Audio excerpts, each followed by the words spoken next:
Madame Joly, thank you for joining us from Ottawa. Thank you. Thank you, Maya. It's a pleasure.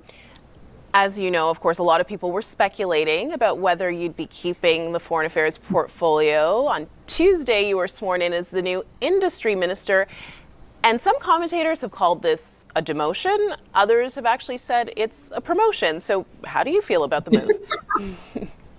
Well, first and foremost, I'm honored that Prime Minister Carney gave me the opportunity to serve in his cabinet and to work on a very important economic portfolio, as he's the most economic prime minister of the last decades. I've wanted this position. The Prime Minister and I had many conversations over the last weeks and months about it. And So of this course, was a I'll choice. always have. Yes, it is. It was time for me to come back home and be able to come back to my roots, because I'm a former businesswoman and at the same time I used to be the economic development minister. I loved foreign affairs. I thought it was a fantastic privilege to be able to represent the country around the world. But at the same time, I wanted to leave the diplomatic front of the trade war with the U.S. Launched by Donald Trump to go to the economic front of this trade war, because what we're seeing is that the threat coming from the U.S. is an existential one, but it is also essentially an economic one.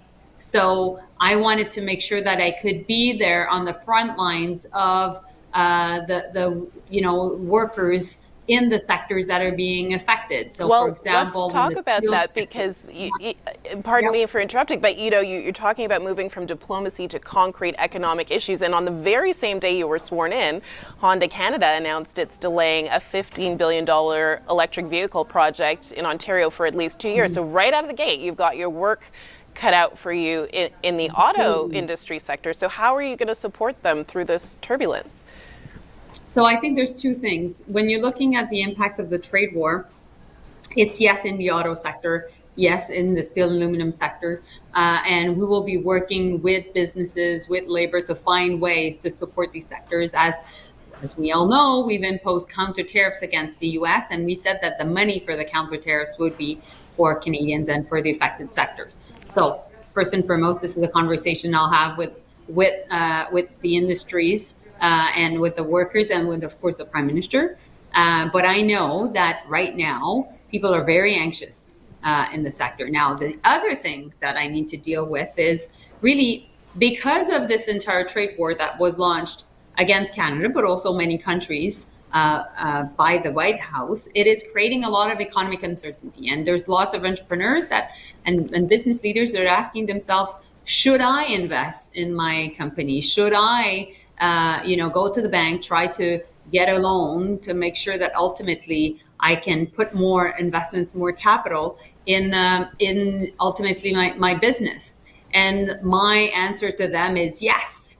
Yes, there's geopolitical uncertainty, but that will continue, and it will continue for a long time.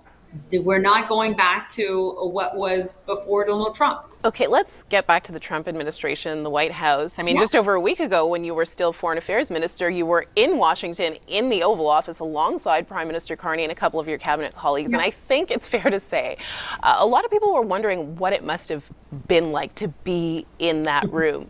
Given the Canada US tensions, a president Yeah. who, as we've seen, is completely unpredictable. I mean, just tell us what was the experience like for you? Was it surreal? Was it bizarre?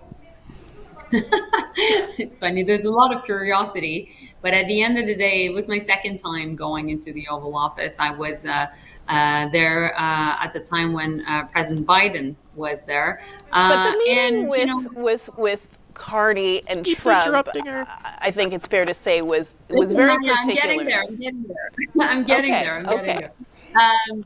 So President Trump decided that it would go well because he's the one man. basically that sets the tone. It's his Oval Office, and there are many journalists coming into that room. And journalists, Maya, journalists. They, want to ask their questions. They're screaming, they're shouting and trying to how can I say, get a reaction. And President Trump loves it. He actually uses it as he wants, and he knows that he can capture the attention of the American people through that very long press conference, which he controls completely. And so I thought Mr. Carney, Prime Minister Carney, handled himself very well, knowing that he was being hosted, he was not hosting, but at the same time, when you think about it, notwithstanding how much President Trump is in our screens on television or on our laptops or our iPhones every single day, what President Trump wants, he wants to make a deal. Will they cut out the audio while she's talking? What kind of interview is this? This is straight from the clip.